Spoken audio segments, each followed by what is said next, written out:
अग्रवाल जी, महाराज जी आपके चरणों में कोटि कोटि प्रणाम। महाराज जी, इस शरीर के बाद कोई दूसरा जन्म ना हो ऐसी क्या करना पड़ेगा हमें? नाम जप। जासु नाम भव भेषज हरनि घोर त्रयशूल सोई कृपालु कोई मोहि पर राहु सदा अनुकूल। इस संसार रूपी रोग की अचूक औषधि भगवान का नाम है। जासु नाम भव भेषज। कलयुग केवल नाम आधारा सुमिर सुमिर नर उतरहि पारा। अगर हम भव समुद्र से पार जाना चाहते हैं तो भगवान का मंगलमय नाम हर समय जपते रहे। राधा राधा कृष्ण कृष्ण राम राम शिव शिव। जो नाम प्रिय हो, सब नाम भगवान के सामर्थ्यशाली है, बराबर महिमा है सब नामों की। जो नाम गुरु से मिले या जो नाम प्रिय हो, उस नाम को निरंतर जपने का प्रयास करो। निरंतर इसलिए कि किसी भी समय हमारी मृत्यु हो सकती है। अगर हम ऐसे समय मरे जिस समय भगवान का स्मरण नहीं चल रहा है तो हमारी गति बिगड़ जाएगी।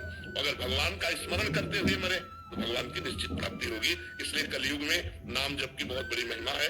नाम का ही प्रताप भगवत प्राप्ति कराता है। अन्य साधनों में इतनी सामर्थ्य नहीं रह गई। बहुत इच्छा महाराज वृंदावन वास करने का।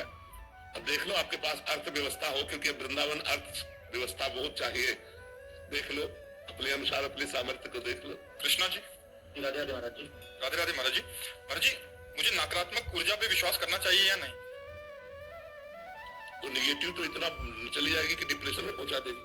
अगर नकारात्मक ऊर्जा पर विश्वास करते जाओगे तो या तो आपको राक्षस बना देगी या तो आपको डिप्रेशन में पहुंचा देगी। इससे तो लड़ करके इसको मिटाना चाहिए। महाराज जी, आजकल जो प्रचलन चल रहा है, जैसे हम ग्रामीण इलाके में देखते हैं कि जो नकारात्मक ऊर्जा जिसको भूत प्रेत का नाम दिया जाता है सामान्यतः। अच्छा, आप देखो क्या होता है कि जब तक आप वो पॉइंट नहीं बोलेंगे तो केवल नकारात्मक ऊर्जा का हमने उत्तर दिया है। अब जैसे भूत प्रेत की बात करी, अब ये अलग डिपार्टमेंट हो गया। ये सबकी नकारात्मक ऊर्जा में नहीं रहता, ये पर्सनल आवेश होता है। कभी कभी जैसे हमारे कर्म बिगड़ गए, भूतों वाले कर्म है और कोई भूत योनि का टकरा गया तो हमारे द्वारा वो अपना पोषण करने के लिए जल भोजन अन्न पान ये किसी मनुष्य शरीर में आकर वो कर सकता है, वो स्वतंत्र रूप से नहीं कर सकता। तो ऐसे आवेश हो जाते हैं। महाराज जी, इसका प्रचलन बढ़ता जा रहा है। तो जैसे लोग अस्वस्थ होते हैं किसी कारणवश, तो आजकल जैसे लोग हॉस्पिटल कम जाते हैं, वो किसी तांत्रिक के पास। नहीं, गलत तरीका है। हाँ, हम ये नहीं कह रहे कि भूत आवेश नहीं होता, होता है। गोकर्ण जी के सामने भी भूत प्रकट हुआ था, शास्त्रों में वर्णन भी आता है।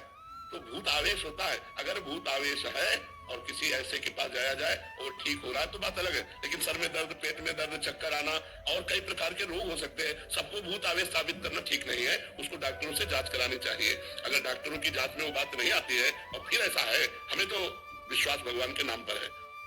यदि भगवान के नाम का कीर्तन किया जाए, भगवान के नाम का जप किया जाए तो भूत प्रेत का आवेश आएगा ही नहीं। अगर होगा भी तो नष्ट हो जाएगा। महाराज जी, ग्रामीण एरिया में ना ये चीजें बहुत ज्यादा बढ़ती जा रही है और कभी कभी लोग बलि दे देते हैं या इसका ये सब मूर्खता है। ये सब मूर्खता है। किसी जीव की हत्या से किसी जीव को चैन मिलने वाला नहीं है। ये तो मूर्खता है। इसका किला के चक्कर में कई लोगों की जान चली जाती है। हाँ, नहीं जाते हैं, तांत्रिक के पास ही रह जाते हैं अंततः। नहीं, वैसे डॉक्टरों के पास जाना ज्यादा उचित है, क्योंकि सबको भूतावेश थोड़ी होता है। ये तो कभी कदाचित किसी को ऐसा आवेश हो जाता होगा, नहीं तो ऐसे सबको कई प्रकार के रोग हैं, कई प्रकार की बीमारियां, और डॉक्टरों से जानकारी करनी चाहिए। तांत्रिकों से इसका क्या संबंध है? तांत्रिकों से तो संबंध उतना अच्छा, शुद्ध तांत्रिक मिलने में मुश्किल है कि जो शास्त्रीय मर्यादा से मंत्रों को सिद्ध किए हों। ऐसे कहा ड्रामेबाजी ज्यादा होती है, नाटकबाजी ज्यादा होती है। तो हमें लगता है इससे भी बचना चाहिए। नहीं तो कई ऐसे तांत्रिकों के चरित्र सुनने को आए हैं जो चरित्रहीनता के आचरण किए हैं, तो दूर भी रहना चाहिए, नहीं तो अपनी पवित्रता भी नष्ट हो जाएगी। भगवान पर भरोसा करके नाम जप करो, अच्छे आचरण करो, भूत प्रेत छुएगा ही नहीं। देखो हनुमान चालीसा है कि नहीं, भूत पिशाच निकट नहीं आवे, महावीर जो नाम सुना। अगर हनुमान जी का स्मरण को तो भूत प्रेत आएगा नहीं, तांत्रिक के पास जाने की जरूरत नहीं। सबसे बड़े महात्मा हनुमान जी महाराज है, परम पवित्र, उनका स्मरण करो तो भूत पिशाच निकट नहीं आवे, महावीर जब नाम सुनावे। तो हमें लगता है कि सत्संग सुनना चाहिए। सत्संग से ज्ञान की जागृति होती है, तो यह ज्ञान की छोटी मोटी सब बातें नष्ट हो जाती है। भूपेंद्र जी, राधे राधे महाराज जी। महाराज जी, आप कह रहे हैं कि महाराज जी भगवान ने ऐसी चीजें क्यों उपयोग में बनाई कि जो युवा पीढ़ी गलत आचरण में चली जा रही है? घर बहुत बढ़िया हो, लेट्रिन बाथरूम ना हो तो कैसा रहेगा? किसी का भी प्रश्न हो हमें उत्तर दीजिए। लेट्रिन बाथरूम ना हो तो कैसा रहेगा? अधूरा रहेगा ना। लेट्रिन बाथरूम जरूरी है, क्योंकि भोजन अगर अच्छा बनाया है तो पच के मल बनता है, तो मल निकलने का भी तो स्थान होना चाहिए। अगर रात ना हो तो बहुत बुरा हो जाए। जरूरी है रात। अगर धूप है तो छाया का आनंद है। अगर देवता है तो राक्षस भी। अगर राक्षसों की प्रिया ना हो तो देवताओं के देवत्व का महत्व क्या रहे? अगर दुष्ट ना हो तो भक्ति की महिमा क्या रहे? अगर बुरा ना हो तो भला की भलाई क्या रहे? दोनों डिपार्टमेंट भगवान ने बनाया। पूर्ण तभी है जब दोनों डिपार्टमेंट हो, बुरा भी हो और अच्छा भी हो। अब आपको छोड़ दिया गया, अब आप बुरे में जाओगे या अच्छे में आपको चयन करना। बुरे में जाओगे तो लाठी पड़ेगी और अच्छे में जाओगे तो माला पड़ेगा। अब ये देख लो क्या चाहते हो। मालिक ने पूरा बगीचा अपने अनुसार बनाया, तुम्हारे अनुसार नहीं बनाया। अब उसमें रख दिया कि ये छोड़ोगे तो इसका ये फल है, ये खाओगे तो इसका ये फल है, ये करोगे तो इसका ये फल है। अब तुम क्या करते हो ये तुम देख लो। अगर बुरा ना बनता तो अच्छाई का कोई महत्व नहीं होता। अगर धूप ना हो तो छाया का कोई महत्व नहीं है। अगर अंधकार ना हो तो प्रकाश का कोई महत्व नहीं है। अगर राक्षसी प्रवृत्ति ना हो तो दैवत्व का कोई महत्व नहीं है। महत्व तभी होता है जब विपक्ष हो। क्यों? विपक्ष होना अनिवार्य है। खेल दो में होता है, पार्टी दो होनी चाहिए। तो फिर प्रश्न कैसे बनता है कि दो पार्टी क्यों रच दी, एक बुरा एक अच्छा। अच्छा ही अच्छा तो मजा नहीं आता। अच्छा अच्छा में जब बुरा और अच्छा, तब आनंद आता है कि हम बुराइयों से लड़कर अच्छाई को प्राप्त हो। हम गंदी बातों का त्याग करके, और जो गंदी बातों को प्राप्त करते हैं उनका गंदा हिसाब है। जो अच्छे मार्ग में चलते हो अच्छे मार्ग।